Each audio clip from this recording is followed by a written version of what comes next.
Britt, welcome to the Big Fat Life podcast. How you doing today? Good. Thanks for having me. Much appreciated. Yeah, no, we appreciate you being here. And I got to ask you, I found you on Instagram because you've been promoting your journey in the keto lifestyle. So let me start here. Give us some background. Why did you decide that keto was right for you? What made you want to change your diet and figure something out for yourself? For sure. A lot of different things. So I was definitely that person growing up through my teen years that tried a bunch of different fad diets, everything from Weight Watchers to, I remember when we were in university, like my roommates and I trying the apple cider vinegar diet where we just used to take like shots of apple cider I've vinegar. I've done that. Isn't it Don't recommend wonderful? it. I think I have like a crazy aversion now to it because I just can't even stand the smell of it.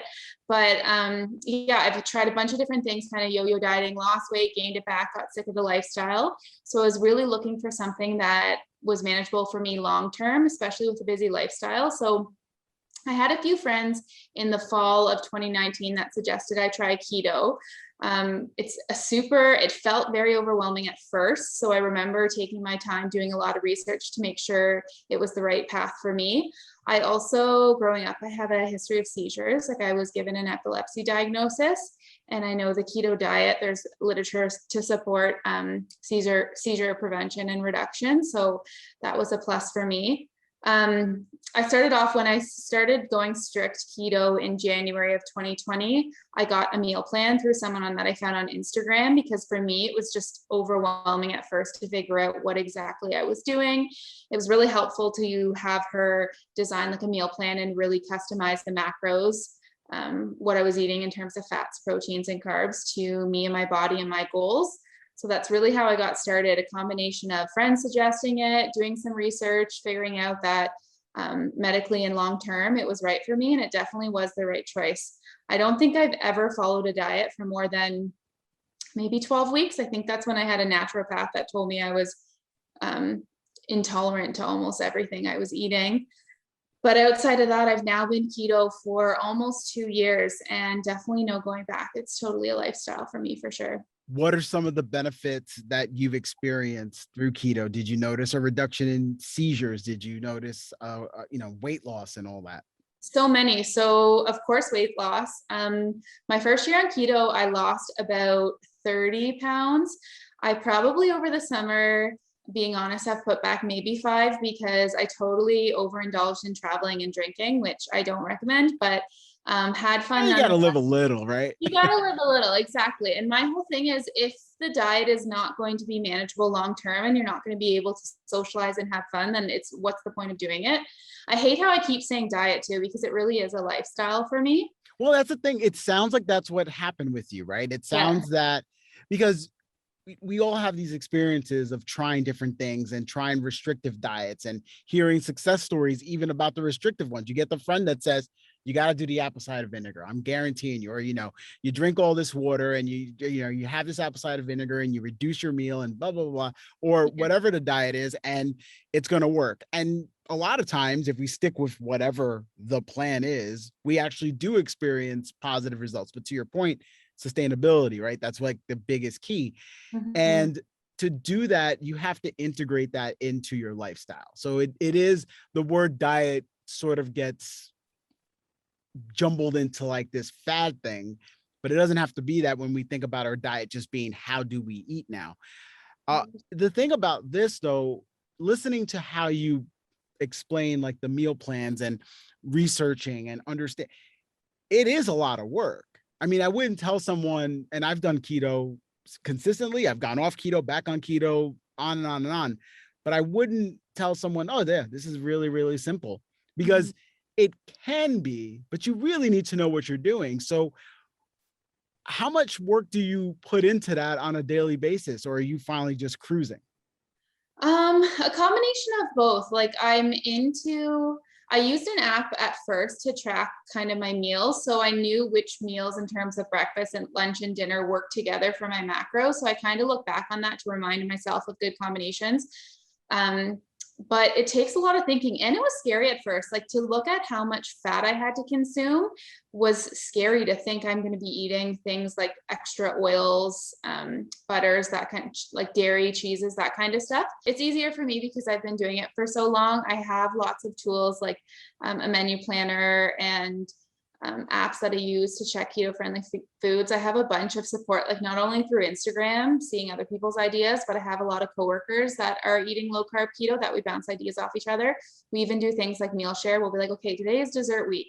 And we all make a dessert and bring it in and kind of share and switch up. So we get some new, fresh ideas. But the biggest thing for me is just finding the meals I know I love and enough of them to keep rotating, because if I have to eat the same thing, like I remember when I was doing a fad diet before, eating like a plain spinach salad with oil and chicken every day, like within 2 weeks, I was never wanting to eat spinach again. I love it now because I try to keep variety in my meals, in all of them, breakfast, lunch, and dinner. I rarely eat the same thing for multiple days in a row. So Right. No, that definitely, it definitely helps when you find consistency of what works. Are there anything, or is there any type of food that is typically considered keto, but actually knocks you out of ketosis? yeah, a lot of different things. Like, I have to be super cautious of packaging because often things say keto friendly, but they're not. Like, they use sweeteners that aren't really keto friendly, or in excess can cause major stomach issues that no one likes. Also, some like fruits and vegetables that you would be surprised about the number of carbs or sugars, like things like onions, can easily knock me out of ketosis, or even like bell peppers. I was looking up, I think it was like 3 cups of bell peppers the other day. I was putting in a recipe and it was like 9 to 11 carbs, something like that. And if I'm following strict keto, I'm trying to stay under 18 net carbs a day. So just having like snacking on bell peppers, you can get carried away and definitely knock you out of Yeah, ketosis. that's always been like the hard part to me about that type of diet or that type of way of eating, because you don't think about something like bell peppers as being something that's not going to work for you, or Mhm. some kind of fruit or Yeah. vegetable that you're like, hey, it's healthy, it's natural, literally grows out of the ground. Yeah. I'm not adding anything to it. And I know. how do you reconcile that? It's definitely hard because if I want to have watermelon, I'm going to eat watermelon. Like, fruit and vegetables has never made anyone fat, and they're certainly not going to make me fat. So definitely in moderation. But what I try to remember is like the potential harm or the side effects going in and out of ketosis has on my body. Like, I know as soon as I've had a cheat weekend, which might not actually be actually cheating on keto, it's just eating excess of something that will, like vegetables, that will knock me out of it. The following week or few days, I can get like muscle cramping or like tiredness, brain fog, that kind of stuff. So I try to watch or follow my macros pretty tightly when I know I want to stay in like ketosis for an extended period of time. And if I know I'm not going to be in ketosis, I really try hard to stay low carb, because eating like high fats or following a keto diet and then having like a cheat meal, like a cupcake or whatnot, you're just going to do the exact opposite, because you're going to store the carbs and fat, and you're not going to burn off the fat. So I really tell people, like, if someone comes over, I'm going to cook them a keto meal that doesn't have a lot of fat, because Yeah, yeah, that's one of the things that I notice about your Instagram page is it's not a lot of pictures of you. There's not a yeah, lot of before and after of Brit. It's a lot of different meals that you prepare. Why do yeah. you think that was important for you to do? I started, to be honest, when I started the page, I did it because on my personal page, I was following some like keto and fitness accounts, and I found that it was like clogging up my homepage. So, I was like, I'm just going to create like a separate account. I thought like bacon thighs keto vibes was like a funny kind of rhymed wordplay. So I went with that. Within like the first 4 months, I had like over 1,000 followers, and I was like, wow. I was getting companies like reaching out to me and asking to send me some of their like samples and to try and review them. And it became, not only I felt good by motivating other people, but I was motivated myself, because people were enjoying my recipes, people were sharing things, I was getting free stuff, which living on my own on a tighter budget was definitely a nice plus of the account. And then yeah, here we are, like almost 2 years later. I think we have just over 4,000 followers now. And I kind of consider it like a little bit of a side hustle maybe, but it's just the accountability. I've made lots of friends. I've even met a few of them like in person to motivate each other.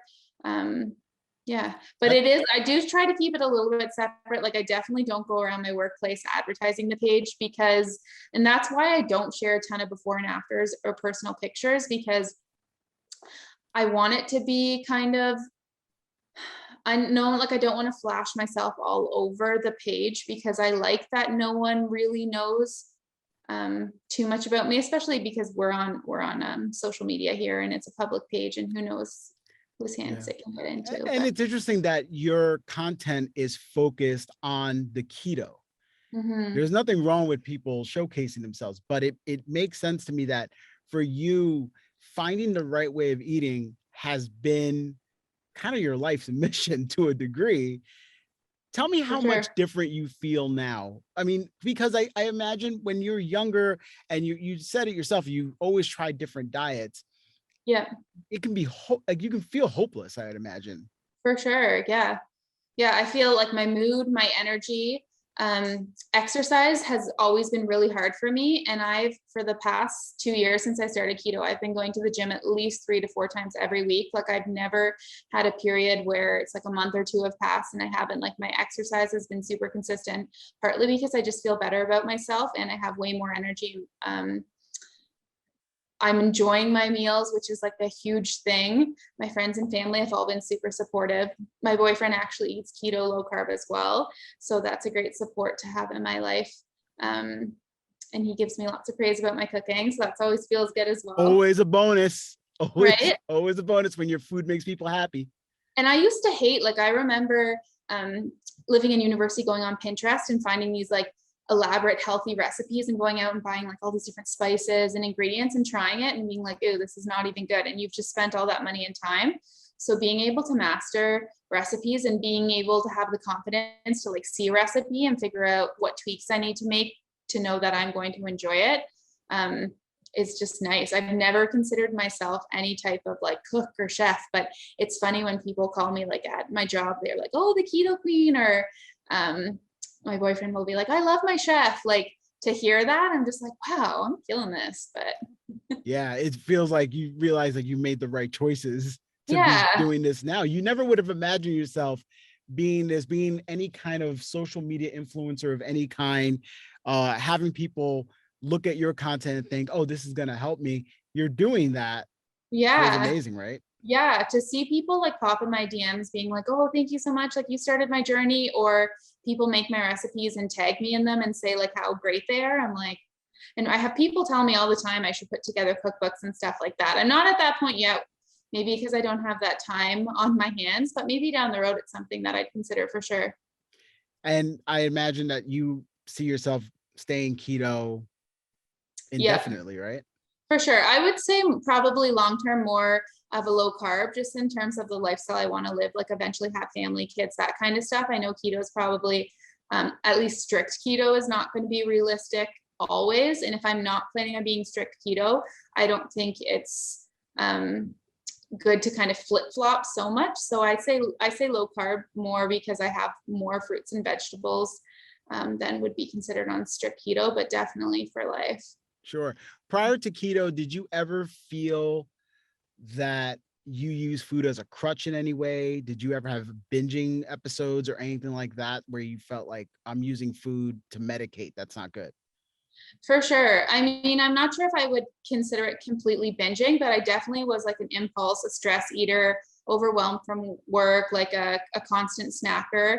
And I never felt like full or satisfied kind of thing. Like the meals I was eating, especially on these diets, I wasn't enjoying them. And I always felt like I needed something else after, which probably led me to just abandoning it altogether and going back to unhealthy eating. But keto, I find like I'm not hungry at night. I feel full after my meals. I wake up. Sometimes I fast because I'm not hungry in the morning. Like there's just so many benefits of it. And it's really, a lot of people say like, oh, it's expensive, this and that. But as long as you're a good planner and you can look ahead, like it's pretty basic. You don't need to buy all the gimmick keto products, the crackers and the cookies and stuff. Like stick to the basics and you'll be good for sure. Right. No, absolutely. There's a lot of stuff out there. And I've heard other people who have been doing keto for a long time, feeling like maybe those things are not what you want to add to your Yeah. diet. It's processed food in the end of the day also. So doing these things as natural as possible, as much as you can cook for yourself, is a probably as big a part of the equation as anything else. Yep, for sure. Yeah. For sure. Um, did you notice anything with how you handle things mentally? Sometimes, focus, stress, anxiety, maybe depression. Like, did you have anything like that before and you notice a change after you went full keto? I definitely like am a type A personality. Like I carry stress and get overwhelmed super easily. I find exercise and diet are huge for me and they go hand in hand. Like when I'm not eating healthy or when I'm not eating what feeds my body properly, which is like a keto low carb lifestyle, I'm not exercising. So then it leads to like increased stress, anxiety, trouble sleeping. I've had chronic sleep insomnia my whole life, and a keto diet has really improved my sleep as well. Concentration at work, like everything you mentioned, I have definitely seen benefits from a keto lifestyle for sure. Do you have people in your life who ever somehow in that passive aggressive way look at your diet and kind of like, well, is that the best way to eat really? Like I've been very successful on my, XYZ diet that I do. That's Yeah, not keto at all. And yeah. sometimes it can come off like they're telling you that maybe what you're doing, even though it's working for you, is wrong. Have you ever come across that? How do you handle that? Oh, for sure. Always. Even on my page, people that are following keto or low carb will comment and be like, by the way, did you know this isn't actually keto? Like I call them the keto police. But I recently posted something. It's funny you asked that question because just yesterday I posted like a meme that was like, you never said anything when I used to eat this. And it was like McDonald's and candy and chocolate. But now that I eat this, you have an issue with it. And it was like butter and steak and vegetables, stuff like that. So I try to be open and respect other people's opinions. Like my best friend is vegan. Like I have a bunch of friends that follow different diets. And I really think it's just finding what works for you. My family is supportive of me, but definitely don't follow a keto diet. My dad did try it for a few months, but not successful with it. But I just try and take it. Like I know what works for my body and I know what feeds my body best. So I just go with it. Yeah, no, and that's the best way to handle that, I think. How do you handle gatherings, functions, parties, get-togethers? Yeah, that was tricky at first. And it's still kind of like, to be honest, I would prefer to have people over and cook everyone a meal versus go to a restaurant because my options at restaurant, like I can cook way better food here. When I go to a restaurant, I'm pretty limited if I'm trying to be strict keto to like a meat and a vegetable or a salad. And I don't want to be that person to be like, is the chicken grilled? Are like asking all these Right. Yeah. questions. Does the salad dressing have sugar? Like, I just don't like to be that person. So at first, that was the challenge. Restaurants, social gatherings, not so much. I'm a pretty big planner and organizer. So I'm often bringing stuff. Like if I know I'm going to my parents and they're making tacos, I'll make sure I have like keto low carb substitutes like lettuce wraps or like a low carb wrap.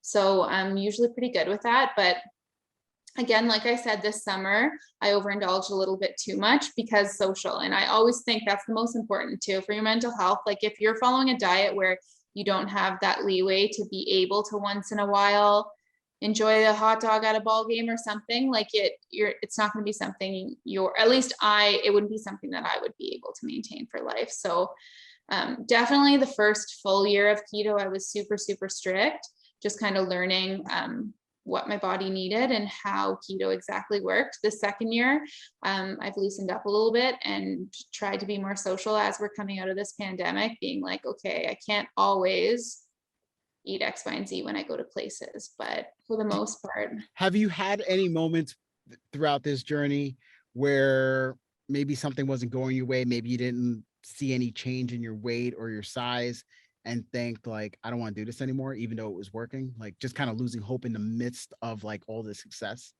Yeah, surprisingly, it was at the beginning. I think the first week I did keto, I lost like 7 pounds. And then after that, I think it was almost 2 months where I didn't lose anything. And usually they say like at the beginning of the diet is where you lose the most weight. So I was really discouraged. I had to definitely lean on my keto page friends.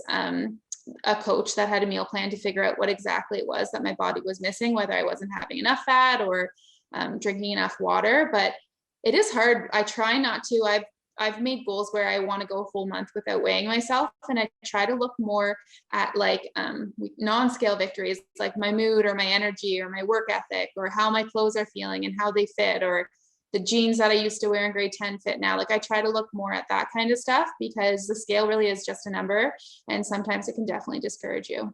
Yeah, I think that's the biggest thing, is understanding, some of the science of the diet that you're utilizing. And with ketogenic, it could be something else, but the results are always different for everyone, no matter how like strict you're being. And I think that, and tell me how you feel, I think it has a lot to do with the fact that we're all different, and how we respond to different foods is going to vary between all of us.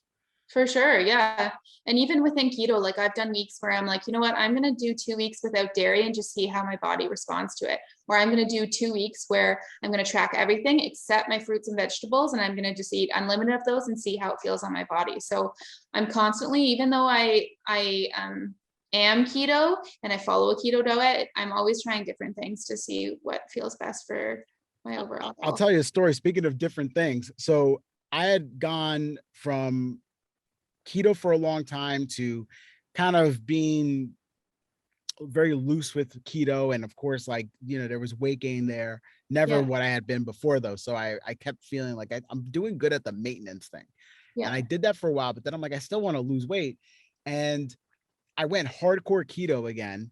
And I noticed some changes, but I think like sometimes you just you realize that you're trying something, and if it's not working, you like, maybe I'm not mentally ready to go the full, because I knew that if I stayed keto hardcore for, several months, I would notice it. Right.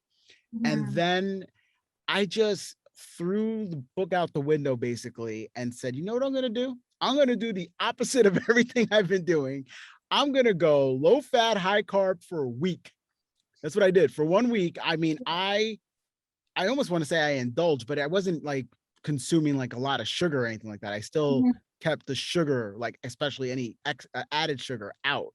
But I was eating fruits. I was eating wraps. I was eating not so much pasta, but a lot of things that I would have just been like, oh, I can't have that. I can't have that. And I just gave it to myself. Yeah. And I started making smoothies with like tons of fruit in it. And I got to a point about day 5 or 6, and I went to the gym and I started a running program. It just kind of coincided where I was like, okay, I'm going to do this interval training. And I got through that like a beast. Like I got through it and I felt amazing. And I'm like, that's weird. Okay.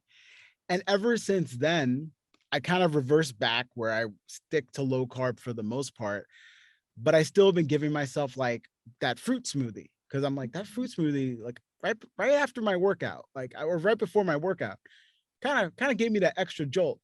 And I lost a little bit of weight in that same process. So what I'm realizing about myself, and I know this podcast is about you, but I'm just sharing that what I realize about myself is that you can always tweak, you can always try, you can always, learn something new, as long as you stay true to what you feel about yourself and how you feel in general. Like if I was sluggish that whole week, and if I felt crappy, and if I felt bloated, which I did feel a little bit bloated, I will admit to that. Then you kind of say, okay, well, this is going the wrong direction. So I guess my point is, you never should be afraid to just try and see what your food is going to do to you, because no one else is going to be able to do it for you. You really got to learn that stuff. I mean, that's kind of the whole thing. You've been doing this for 2 years. You've learned a lot about yourself that you never knew before.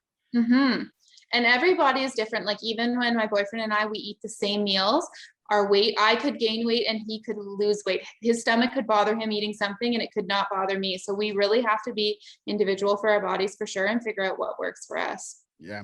So Britt, what are some of your goals moving forward? Like, is there anything with like the keto world or with your diet or anything in that respect? Yeah. I think one would be having the power to say no. Like that's probably always been a thing with me. The reason why I thrive so much off strict keto is because I'm like, oh, I can't have that. But when I transition to low carb, I'm like, I can have a bit of it, but we all know that a bit of it, at least for me, leads to a lot of it. So Strict keto for me, when I just have it in my mind that I can't have that, works better. So just kind of balancing, like, I want to be able to move forward to like the moderation, the maintenance, that kind of stuff, but I don't think I'm ready for it just yet, especially coming off the summer. That's a big goal. I'd like to like lose 10 more pounds maybe, but my body is comfortable right now and I'm still eating healthy. I'm going to the gym 3 to 4 times a week. Like, if this is how my body's meant to stay, then it's how my body's meant to stay.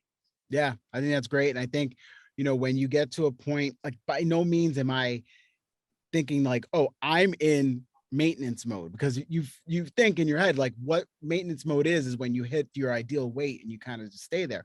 But inadvertently, I've been practicing maintenance for a while and realizing like I'm doing it, which is a huge success. If you think about, like, if your life is that you've been gaining weight, and you've always identified as a person who's just overweight, then when you start learning and doing things, and even if you fall off your diet a little bit, to find yourself in a place where you're like, well, I'm actually not gaining anymore. You got to like pat yourself on the back and say, I won that. 100%. Big, because that's a battle your whole life. For sure. And trying to every at least 1 week a month, I'm trying to track what I eat, like, pretty consistently. That's definitely a goal, because then I can figure out at the end of the week, if I'm up or down, maybe what bothered it, or even just during the week. Like, if I know the next day I'm feeling tired or sluggish or bloated, like, okay, what did I eat the day before? What was my dinner that maybe bothered my stomach or affected my mood? So trying to be pretty diligent and tracking at least 1 week a month to make sure I'm not going over what my goals are. Britt, we talked about your Instagram page. Why don't you let everybody know what it is, in case they don't follow you, they can start following you. Of course. Yeah. It's bacon thighs, keto vibes. I thought it kind of rhymed, to play on words a little bit. So that's what it is. Bacon thighs, keto vibes. If you love keto, you love bacon. So it makes sense. Right. It all works, right? Right. Yeah. Britt, I'm going to say, I haven't announced this to anyone yet. So for some people, this is the first time they're going to hear this, but you are the last guest on the Big Fat Life podcast. Oh, yeah, we've been doing this now for over 2 years, and there's, I'm going to get into it next week. I'll do a solo episode to kind of explain a little bit more, but we're ending this podcast, and it's been an amazing journey. And I'm really happy that we got to end it with you and your story and how well you've been doing, because it started with keto on my first episode, and we're kind of ending with keto on this episode. Awesome. I love it. You've come full circle. Yeah, absolutely. So thank you so much for being on the show. No problem. Thank you for having me.